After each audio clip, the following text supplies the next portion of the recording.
como delincuentes se diz, iam a ficar como pessoas que estavam na cárcere. Ele queria que se clarificasse a situação. Não eram delincuentes. Tinha sido uma injustiça. Simplesmente porque a moça foi curada e o negócio acabou, botar a eles na cárcere e azotá-los.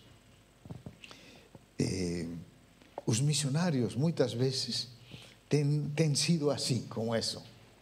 Na história da evangelização da América Latina, nós temos tido missionários, tínhamos lá, por exemplo, na Argentina, os batistas começaram com o trabalho de um suíço, Pablo Besson, um suíço que veio de missionário à Argentina.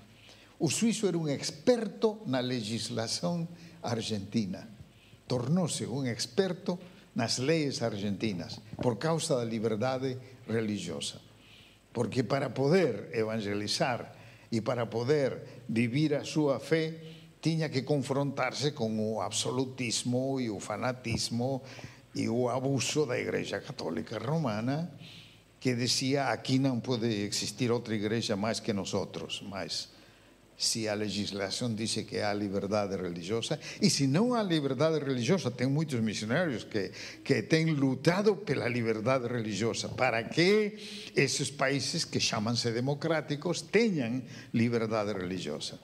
E seguramente que temos histórias parecidas em Portugal na evangelização, de lutar pelos seus direitos. Eu conto a vocês uma história que para mim ilustra muito bem isso.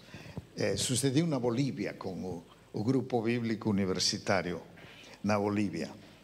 Eu fui lá faz alguns anos e como nesta vez em Portugal também, antes do acampamento estudantil, eu tive uma reunião com os líderes do grupo, me sentei com os obreiros.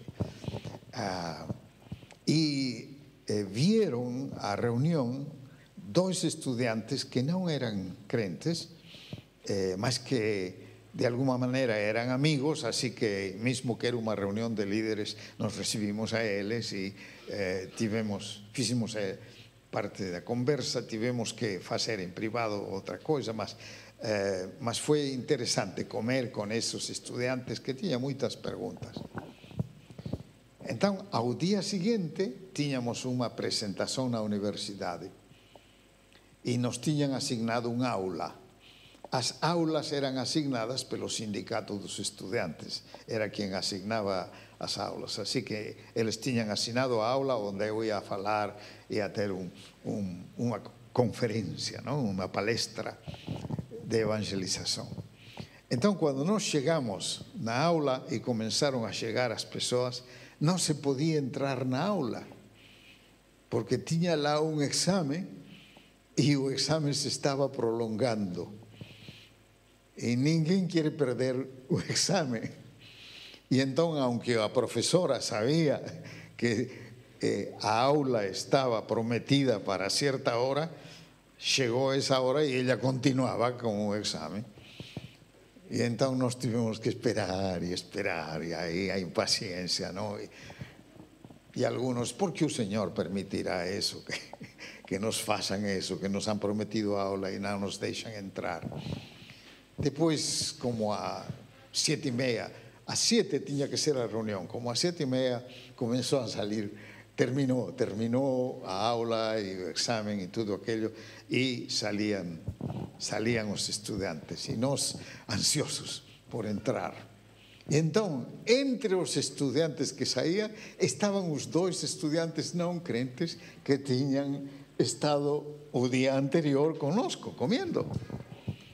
Então eu digo: não, mas vocês estavam acá? Sim. Fiquem, que temos agora uma conferência, temos uma palestra. E ficaram. E um deles hizo profissão de fé essa noite.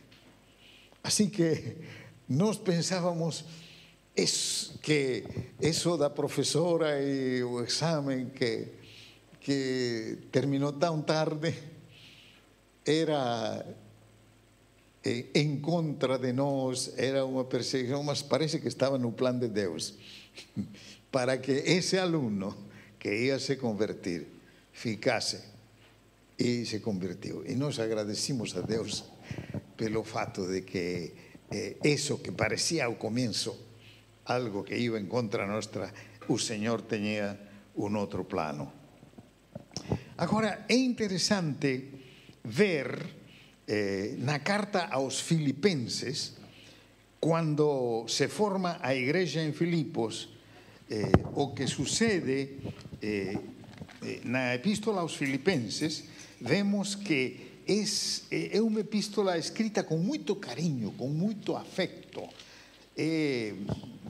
Tem uma linguagem muito, quase vamos dizer, sentimental, no sentido de que Paulo expresa aos filipenses, a essa igreja que começou com essas 3 pessoas, a moça liberada do espírito, o carcereiro e a Lídia,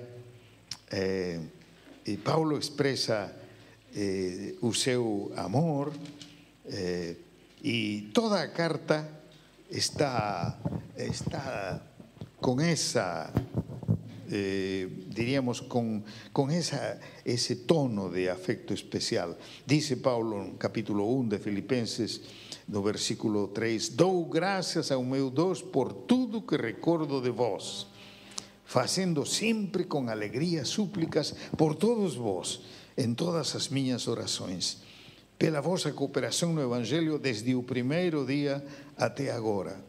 Estou plenamente certo de que aquele que começou boa obra em vós há de completá-la até o dia de Cristo Jesus. Aliás, assim é justo que eu assim pense de todos vós, porque vos trago no coração, seja nas minhas algemas, seja na defesa e confirmação do Evangelho, pois todos sois participantes da graça comigo. Tem muito carinho aí, não é? Tem muito afeto, um apreço especial de Paulo pelos filipenses. Era uma igreja que ele chegou a querer. Pois minha testemunha é Deus da saudade que tenho de vocês, de todos vós, na terna misericórdia de Cristo Jesus. E também faço essa oração, que o vosso amor aumente mais e mais em pleno conhecimento e toda a percepção, para aprovardes as coisas excelentes e serdes sinceros e inculpáveis para o dia de Cristo, cheios do fruto de justiça, a qual é mediante Jesus Cristo para a glória e louvor de Deus. Ou seja, que Paulo quer a essa igreja. Interessante, quando Paulo escreve aos Coríntios, nos capítulos 8 e 9, não vamos poder ver, mas vocês podem ver depois em 1 Coríntios 8 e 9, que Paulo fala das ofertas. Ele diz, um exemplo são os filipenses. Sendo muito deles pobres, têm dado. Da sua pobreza eles têm dado. Paulo tinha um carinho especial por essa igreja. E eu gosto do que diz no capítulo 2. No capítulo 2. No capítulo 2 temos, na primeira parte, uma cristologia, é decir, um ensino em quanto a Cristo. Alguns pensam que era um himno que se cantava na igreja, que Paulo está citando, versículo 5. Tende em vós o mesmo sentimento que houve também em Cristo Jesus, pois ele, subsistindo em forma de Deus, não julgou como usurpação o ser igual a Deus. Antes, a si mesmo se esvaziou, assumindo a forma de siervo, tornando-se em semelhança de homens e reconhecido em figura humana. Así mesmo se humilló, tornándose obediente até a morte e a morte da cruz. Pelo que también Deus o exaltou sobremaneira e le deu un nome que está acima de todo nome, para que ao nome de Jesus se dobre todo joelho nos céus, na terra e debaixo da terra, e toda língua confesse que Jesus Cristo é Senhor, para a glória de Deus Pai. Amém? Tremenda a cristologia de Filipenses. Este é um desses passagens bíblicos sobre o qual se tem escrito muito, tem muito livro comentando este passagem. E eu imagino ao carcereiro, se lembram o carcereiro? Que devo fazer para ser salvo? Cree no Senhor Jesus Cristo. E aqui Paulo está explicando quem é o Senhor Jesus Cristo, no quem eles têm creído. Mas já é uma elaboração, não é? Não é isso que sucede, crê no Senhor Jesus Cristo nesse momento, mas é saber quem é o Senhor Jesus Cristo. E para nós hoje também isso é importante. Nós cremos no Senhor Jesus Cristo. Vocês todos, como militantes do GBU, são crentes em Jesus Cristo, mas é importante ir aprofundando no nosso conhecimento de Jesus Cristo. E então entramos no terreno daquilo que é grandioso e misterioso ao mesmo tempo, que é a cristologia. Ele, dice versículo 6, subsistindo em forma de Deus, não julgou como usurpação o ser igual a Deus, antes a si mesmo se esvaziou, assumindo a forma de servo.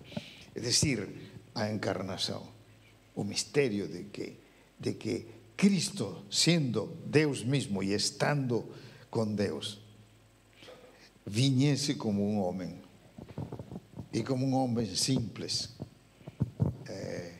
carpinteiro, lá em Nazaré. E esse é o Cristo. E então a obra dele na cruz, versículo 8, se humilhou, tornando-se obediente até a morte e morte de cruz, que era a pior classe de morte nesse contexto do Império Romano. Quem moria na cruz era a maior vergonha que pode-se pensar. Mas disse, pelo que também Deus o exaltou sobremaneira e lhe deu um nome que está acima de todo nome.